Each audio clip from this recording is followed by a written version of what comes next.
The Statue of Unity వరల్డ్లోనే tallest statue. Sardar Vallabhbhai Patel iron man of India అని కూడా పిలుస్తూ ఉంటారు. ఇంత పెద్ద ప్రాజెక్ట్ని అసలు ఎందుకు కన్స్ట్రక్ట్ చేశారు? Why India build this iconic tallest statue and how?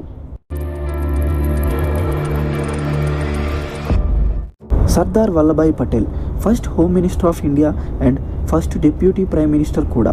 1947లో Britishers ఇండియాని వదిలిపెట్టి వెళ్ళిపోయిన తర్వాత 562 ప్రిన్స్లీ స్టేట్స్గా ఉన్న ఇండియాని మళ్ళీ విడిపోకుండా యునైటెడ్ ఇండియాగా మార్చడంలో కీ రోల్ ప్లే చేశారు. అందుకే ఈయనని ఐరన్ మ్యాన్ ఆఫ్ ఇండియా అని కూడా పిలుస్తారు. ఇండిపెండెన్స్ ఆఫ్ ఇండియాలో మేజర్ కీ రోల్ ప్లే చేసినందుకు ట్రిబ్యూట్గా స్టాచ్యూ ఆఫ్ యూనిటీని బిల్డ్ చేశారు. 182 మీటర్స్ ఉన్న ఈ స్టాచ్యూని నర్మదా రివర్ బ్యాంక్ మీద బిల్డ్ చేశారు. 182 మీటర్స్ అనేది ఆ స్టాచ్యూ హైటే కాదు, గుజరాత్ అసెంబ్లీ సీట్స్ కూడా 182. నరేంద్ర మోడీ 2014 లోక్సభ క్యాంపెయిన్కి ముందు 2013 అక్టోబర్ 31న ఈ స్టాచ్యూకి శంకుస్థాపన చేశారు. ఆల్మోస్ట్ 5 years తర్వాత 2018 అక్టోబర్ 31కి కన్స్ట్రక్షన్ మొత్తం కంప్లీట్ అయ్యింది. గుజరాత్లోని నర్మదా రివర్ మీద ఈ స్టాచ్యూని బిల్డ్ చేశారు.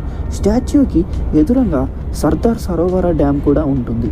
182 మీటర్స్ అనేది నాట్ జస్ట్ హైట్, మన country historical, national and spiritual values అంత ఎత్తులో ఉన్నట్టు. And how this statue was built? 182 metres, almost 597 feet. ఇంత ఎత్తైన స్టాచ్యూ ఎలా కన్స్ట్రక్ట్ చేశారు? స్టాచ్యూ ఆఫ్ లిబర్టీకి డబుల్ హైట్ ఉంటుంది. కన్స్ట్రక్షన్ ప్రాసెస్ మొత్తం జస్ట్ 33 monthsలో కంప్లీట్ చేశారు. 4000 వర్కర్స్ దాదాపు 5 years పాటు వర్క్ చేశారు. డ్యామ్కి ఎదురుగా ఉండటం వలన ఫ్లడ్స్ వచ్చినప్పుడల్లా వాటర్ ఓవర్ఫ్లో అవుతూనే ఉంటుంది. స్టాచ్యూని డిజైన్ చేసింది నోయిడాకి చెందిన స్కల్ప్టర్ రామ్ సుత్తార్. ఈయన వాళ్ళ ఫాదర్తో కలిసి స్టాచ్యూని డిజైన్ చేశారు. First 3 models 3 feet, 8 feet, 30 feet sample design చేశారు. దాంట్లో నుంచి 30 feet దాన్ని ఫిక్స్ చేసి ఒరిజినల్ స్టాచ్యూ డిజైన్ని చైనాకి సంబంధించిన Jiangxi Tongqing Metal Handicrafts Co Limited company exterior, bronze cladding and internal concrete and iron structure design చేసింది.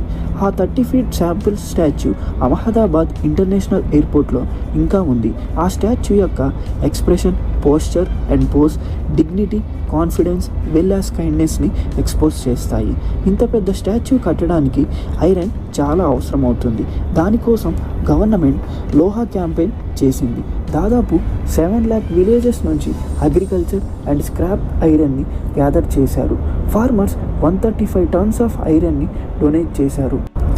టోటల్గా 1,80,000 cubic meter of concrete, 18,500 tons of reinforced steel, 6,500 structured steel, 1,700 tons of bronze and 1,850 tons of bronze catlingని use చేశారు. వేరే స్టాచ్యూస్తో compare చేసుకుంటే దీని design కొంచెం వెరైటీగా ఉంటుంది. Walking force వల్ల 2 feet మధ్య 6.4 meters గ్యాప్ వచ్చింది.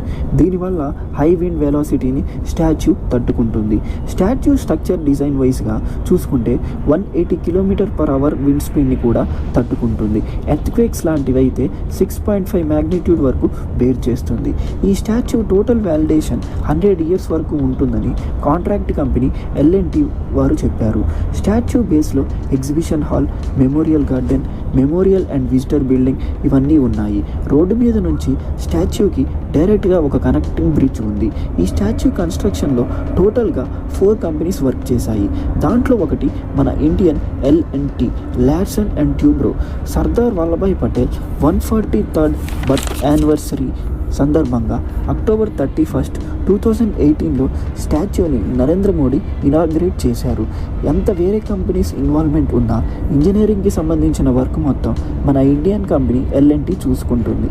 స్టాచ్యూ కన్స్ట్రక్షన్లో main challenges winds, earthquakes, walking force, face వీటిని చాలా డిసిప్లైన్గా ఫినిష్ చేశారు. ఇంజనీరింగ్ మార్వెల్స్లో స్టాచ్యూ ఆఫ్ యూనిటీ కూడా యాడ్ అయ్యింది. Thanks for watching. వీడియో ఎలా అనిపించిందో కామెంట్ చేయండి. అండ్ ఇలాంటి సైన్స్ అండ్ టెక్నాలజీ వీడియోస్ కోసం ఛానల్ని సబ్స్క్రైబ్ చేసుకోండి.